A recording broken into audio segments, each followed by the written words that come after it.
Et si le simple grondement d'un moteur pouvait faire basculer le destin d'un pays tout entier? Ce matin-là, à Ouagadougou, l'arrivée feutrée d'un Embraer 190 n'est pas passée inaperçue. À peine les roues ont effleuré le tarmac, la foule s'est enflammée. Cris, drapeaux levés, téléphones en l'air, comme pour saisir l'instant où le passé et l'avenir se frôlent enfin. Ce n'est pas juste un avion flambant neuf qui s'est posé, mais un souffle collectif, une déclaration silencieuse et puissante: nous sommes de retour. Ce jour-là, peu importait tant le luxe ou la technologie. Ce qui comptait, c'était ce que ce vol représentait: la reprise d'un rêve trop longtemps volé, la renaissance d'un emblème national. Depuis de nombreuses années, chaque voyageur burkinabé voyait son espoir et son argent confiés à des compagnies étrangères. L'Embraer 190 qui a atterri, c'est bien plus qu'un avion. C'est la promesse d'une souveraineté retrouvée, le début d'une histoire écrite de nos propres mains sans demander la permission à personne. Car ce n'est pas qu'un appareil qui s'est arrêté sur la piste, mais la sensation presque physique qu'un peuple s'élève à nouveau dans le ciel africain. Le drapeau national sur la dérive n'est plus un simple ornement. Il devient la preuve que l'Afrique ne se contente plus de regarder les avions passer, elle construit désormais ses propres ailes. Mais une question demeure. Un avion peut-il réellement incarner la renaissance d'un pays, ouvrir la voie à une nouvelle souveraineté africaine, ou n'est-ce qu'un mirage, une étincelle fugace? Pour comprendre cette question, il suffit de se rappeler d'autres moments clés de l'histoire de l'aviation sur le continent africain. Quand Ethiopian Airlines a acquis son premier Boeing 767 dans les années 80, c'était bien plus qu'un achat. Ce fut l'affirmation d'une volonté nationale, la preuve qu'un pays pouvait devenir un acteur majeur du ciel africain. Ce parallèle donne du relief à la démarche burkinabé. Chaque appareil reçu par une compagnie nationale, chaque moteur qui rugit sur le tarmac, devient une déclaration d'intention face à l'histoire. Rater ce moment, c'est manquer le frisson discret d'un tournant historique. Le vivre, c'est rejoindre une reconquête identitaire qui dépasse de loin la seule question de l'aviation. Mais derrière l'euphorie, la réalité attend. Comment ce symbole va-t-il transformer la vie quotidienne? L'histoire ne fait que commencer. Avant de renaître, il faut d'abord mesurer la chute. Air Burkina n'était pas une simple compagnie aérienne. À sa naissance, en 1967, elle incarnait la fierté retrouvée, un pays debout, prêt à tracer ses propres routes dans le ciel. Faire voler les couleurs du Burkina Faso, c'était prouver au monde et à soi-même que l'on pouvait exister sans tutelle, relier ses voisins, choisir ses horizons.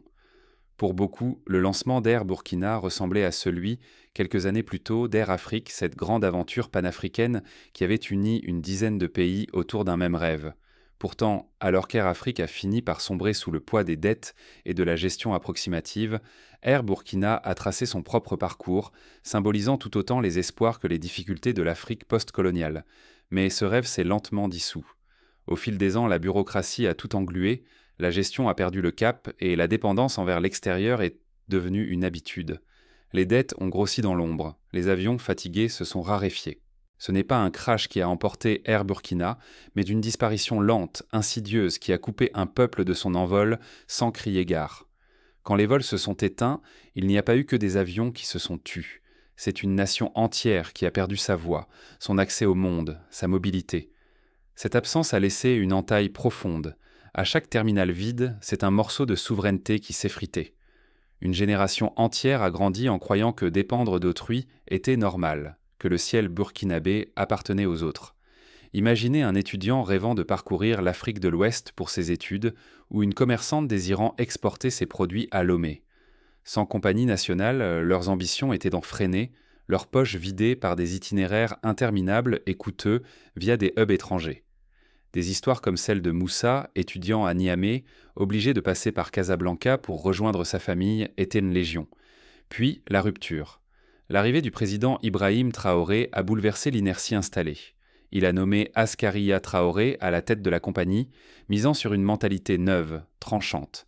Fini les promesses vides, fini d'attendre le salut de l'extérieur. Leur credo, servir le peuple, rendre à Air Burkina son rôle fondateur, restaurer la confiance perdue. Ce retour n'allait de soi pour personne. Il fallait oser regarder l'échec en face, apprendre des erreurs, refuser la répétition des vieux schémas. Rater cette renaissance, c'est risquer de replonger dans la dépendance, de voir s'éteindre à nouveau cette voix nationale qui portait si loin. Mais comment passer du silence à la renaissance? Qu'est-ce qui rend ce nouveau départ crédible et pourquoi miser tout sur l'Embraer 190? Pour comprendre ce choix, il faut plonger dans les défis, les paris et les espoirs qui entourent ce modèle d'avion. Car derrière l'appareil, c'est une vision renouvelée du transport et de la souveraineté africaine qui se dessine. La révolution ici ne se joue pas dans les discours flamboyants, mais dans le choix précis et audacieux du détail. Air Burkina n'a pas cherché à briller en alignant un Boeing géant ou un Airbus luxueux sur le tarmac. Oubliez la course au prestige importé. La compagnie a misé sur la lucidité et l'intérêt national, pas sur la grandeur factice. Elle a refusé l'orgueil de façade pour servir ce qui compte vraiment au Burkina Faso et à sa région. Le choix de l'Embraer 190 n'est rien d'anodin. Cet avion, ni trop vaste ni trop exigu, épouse parfaitement les besoins régionaux. Il peut atterrir sur des pistes courtes, multiplier les fréquences, et chaque siège compte sans place gaspillée. Sa sobriété lui permet de relier les capitales voisines sans sacrifier une goutte de carburant. C'est la fin des vols à moitié vides, la fin des rêves hors d'atteinte. Prenons un exemple concret. À Bamako, capitale du Mali, l'aéroport n'accueille pas les très gros porteurs en dehors des vols internationaux. Les compagnies locales, comme ASKI ou Air Côte d'Ivoire, ont elles aussi fait le choix de jets régionaux, privilégiant la souplesse à la monumentalité.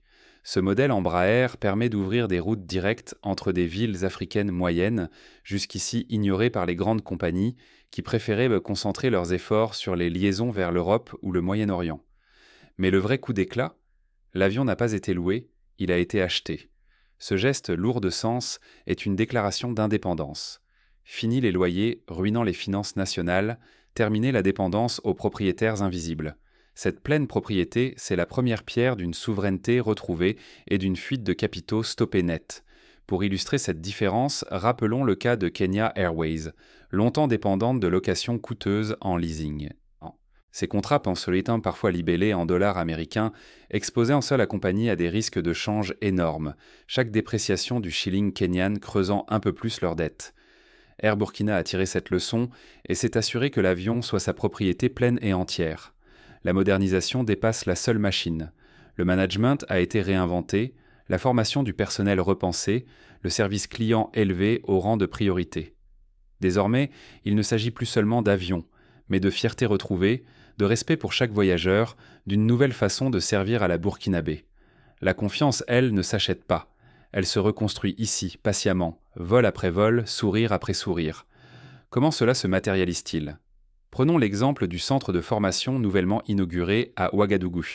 Les pilotes y apprennent non seulement à maîtriser les commandes du jet, mais aussi à anticiper les imprévus, à gérer la météo capricieuse de la saison des pluies et à dialoguer avec les passagers dans les langues nationales. La formation ne s'arrête pas là. Le personnel navigant apprend à cultiver l'hospitalité locale, à proposer des plats burkinabés à bord et à traiter chaque voyageur comme un hôte d'honneur. Chaque décollage devient alors bien plus qu'un simple trajet. C'est un acte de foi dans la capacité du Burkina Faso à reprendre son destin en main, à mériter le respect de ses propres citoyens. L'avion, désormais, n'est pas qu'une machine. Il devient drapeau, symbole, héritage en mouvement. La renaissance d'Air Burkina prouve qu'il n'y a pas de petite victoire quand il s'agit de reconquérir sa dignité. Pourtant, tout repose sur des choix courageux. Un seul faux pas, mauvais appareil, gestion hésitante, et la dynamique pourrait se briser, laissant la porte grande ouverte aux compagnies étrangères. La marge d'erreur est infime. Chaque décision pèse lourd. Mais derrière cette audace, une question persiste. Comment garantir la pérennité de ce nouvel élan? Les défis à venir seront-ils à la hauteur de l'ambition affichée? Un avion traverse le ciel, effaçant la frontière invisible en dessous. Et si c'était plus qu'un simple vol? Si c'était, cette fois, le début d'un nouveau continent? Quand Air Burkina reprend son envol, ce n'est pas seulement la renaissance d'une compagnie, c'est la géographie africaine elle-même qui se dessine à nouveau par et pour les Africains. Les routes aériennes ne sont plus dictées par Paris ou Londres. Désormais, ce sont Bamako, Abidjan, Niamey, Lomé, Cotonou qui deviennent des escales naturelles, des points de passage évidents entre villes sœurs. Air Burkina relie les capitales, gomme les cicatrices laissées par la colonisation, et construit des ponts là où il n'y avait que des murs. Chaque vol est un acte de souveraineté, chaque atterrissage, une déclaration d'unité retrouvée. Rappelons-nous, il n'y a pas si longtemps, la plupart des vols entre villes africaines passaient par l'Europe. Pour rejoindre Dakar depuis Ouagadougou, il fallait parfois passer par Casablanca, perdre une nuit à attendre un transit et dépenser une somme exorbitante. Aujourd'hui, un vol direct change tout. Il rapproche les peuples, les économies et les familles. Les effets se font sentir partout. Un commerçant de Ouagadougou peut rejoindre Lomé sans passer par Casablanca ou Addis Abeba. Une étudiante burkinabé part étudier à Niamey en quelques heures, sans sacrifier des journées entières ni vider ses économies. Les familles séparées par les frontières se retrouvent, les entrepreneurs explorent de nouveaux marchés, et la région se rapproche, vol après vol. Cet élan dépasse les frontières du Burkina Faso. Il transforme l'intégration régionale, longtemps cantonnée à des slogans, en réalité concrète. La CEDEAO, la ZLECAf, ces acronymes souvent vidés de sens, prennent enfin vie. Air Burkina devient un trait d'union vivant, la preuve que le rêve d'un espace économique commun peut sortir du papier. Prenons la ZLECAf, la zone de libre-échange continentale africaine. Depuis son lancement, elle promet de faciliter la circulation des biens, des services et des personnes. Mais sans liaison aérienne directe et abordable, ces promesses restent lettres mortes. Avec Air Burkina, ce sont les échanges qui deviennent concrets. Transport de marchandises, circulation des étudiants, naissance de partenariats commerciaux inédits. Mais cette renaissance dérange. Certains médias étrangers agitent le spectre de l'insécurité, soulignent des faiblesses logistiques et insinuent qu'une compagnie trop africaine, pas assez internationale, ne peut réussir. Les géants du secteur aérien voient d'un mauvais œil la montée d'un acteur qui refuse d'être un figurant. Il faut se rappeler que South African Airways, la compagnie nationale sud-africaine, a longtemps souffert de la concurrence féroce des compagnies européennes et du manque de coopération régionale. Mais c'est en tissant des alliances africaines qu'elle a retrouvé un second souffle. Air Burkina, en gardant la main sur ses choix stratégiques, suit cette même logique d'autonomie. Air Burkina tient bon. Oui, la compagnie cherche des partenariats, mais sans céder son indépendance. Ici, il n'est plus question de domination étrangère sur le transport aérien. Les règles du jeu se fixent désormais à Ouagadougou et non ailleurs. Sans cette reconquête, l'Afrique serait condamnée à traverser son propre continent par des détours coûteux et décidés à l'extérieur. La renaissance d'Air Burkina prouve que l'histoire peut changer, à condition d'oser la réécrire, un vol après l'autre. Mais tout cela ne se fait pas sans obstacle. Derrière chaque envol, de nouveaux défis surgissent, testant la détermination de tout un pays. La poésie de l'aviation dissimule un champ de bataille invisible. C'est ici que le vrai combat commence. Derrière le rêve, bâtir une compagnie aérienne en Afrique est une lutte quotidienne. Les coûts s'envolent, le carburant, la maintenance, la formation, tout revient plus cher qu'ailleurs. Les infrastructures sont parfois vétustes, les aéroports saturés, et chaque minute de retard se paie au prix fort. La concurrence est implacable. Depuis des décennies, de grandes compagnies étrangères dominent le ciel africain avec leurs flottes modernes et leurs réseaux tentaculaires. Pour exister face à de tels géants, il faut une stratégie sans faille, une vision patiente et une résistance à toute épreuve. L'histoire d'Air Burkina enseigne l'humilité. Avant de rêver de croissance, il faut consolider la base. Pour éviter les écueils du passé, la compagnie mise sur ses atouts. Fiabilité, efficacité opérationnelle et fidélité de sa clientèle locale et régionale. Tout commence par la formation. Pilotes, techniciens, agents au sol.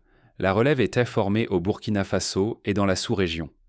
Ce transfert de compétences limite la dépendance envers l'étranger et renforce la souveraineté de l'entreprise.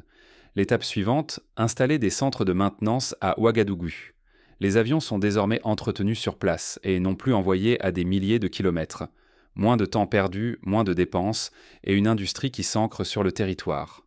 À titre d'exemple, plusieurs compagnies africaines ont ouvert ces dernières années des pôles de maintenance certifiés, comme Ethiopian MRO à Addis Abeba, qui attirent même des clients européens. Air Burkina s'inspire de cette réussite et vise à devenir un point d'ancrage régional pour la maintenance, créant ainsi des emplois hautement qualifiés et réduisant les délais d'immobilisation des avions. Réduire les coûts devient vital. Grâce aux achats groupés avec d'autres compagnies africaines, à l'optimisation des horaires et à la digitalisation, chaque franc est compté. Mais l'équilibre est fragile.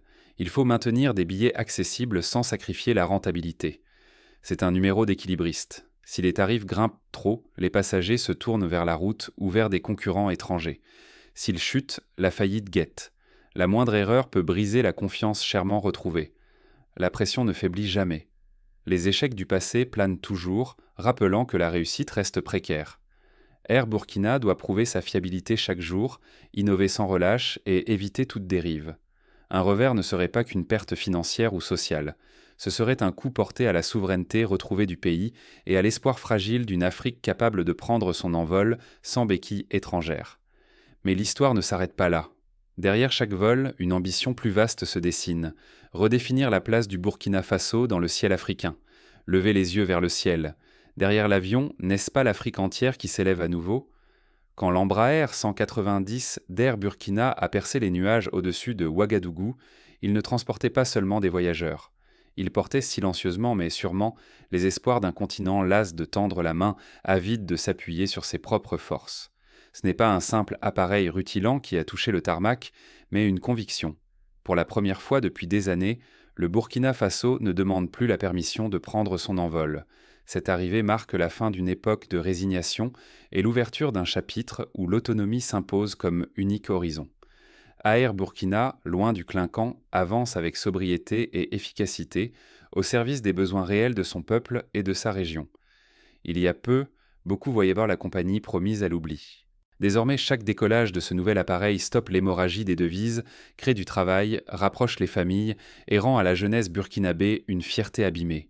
Ce n'est pas qu'un progrès technique ou logistique, c'est la démonstration qu'un pays peut briser la dépendance en misant sur ses propres compétences et sur la maîtrise de son destin. Regardez le cas du Rwanda. En moins de 20 ans, Rwandair est passé d'une petite compagnie à un acteur régional incontournable, grâce à une gestion rigoureuse et à une stratégie centrée sur la connectivité africaine. Le Burkina Faso peut tracer un chemin similaire, à condition de garder le cap. Imaginez, si chaque nation africaine retrouvait confiance en ses capacités, investissait non dans l'apparence mais dans le solide, dans ce qui prépare vraiment l'avenir. Si l'Afrique dans son ensemble cessait de voir ses frontières comme des murs et les transformait en passerelles, comment y parvenir concrètement ? Cela commence par des politiques publiques cohérentes, soutenant l'aviation nationale par des incitations fiscales, la formation continue et la promotion de l'aérien comme levier de développement. Cela passe aussi par l'adoption de technologies numériques pour la réservation, la gestion des bagages et la relation client. Enfin, cela nécessite une écoute attentive des besoins des voyageurs africains pour offrir des horaires adaptés, des prix justes et un service centré sur l'humain. Laisser filer cette chance, ce serait prolonger la disparition collective, continuer à confier ses rêves à d'autres, mais saisir ce moment, c'est écrire ensemble une page nouvelle où l'Afrique ne se contente plus d'être figurante, mais devient autrice de son histoire. Air Burkina n'est pas qu'une entreprise qui redécolle, c'est le signe d'un continent qui relève la tête, fier, souverain, maître de son ciel. La boucle est bouclée. Là où le drapeau semblait hier banni des airs, il flotte aujourd'hui porté par une volonté retrouvée. Mais ceci n'est qu'un commencement. L'histoire de cette renaissance pose une question simple. Qui demain osera à son tour prendre son envol ? Car au bout du compte, c'est vous, citoyens, qui détenez le pouvoir de rendre ce rêve durable. Soutenez la compagnie, voyagez local, partagez vos idées d'amélioration, exigez l'excellence. Un avion n'est rien sans la confiance de son peuple. Ensemble, redonnons à l'Afrique le goût du ciel et faisons du simple grondement d'un moteur la promesse d'un avenir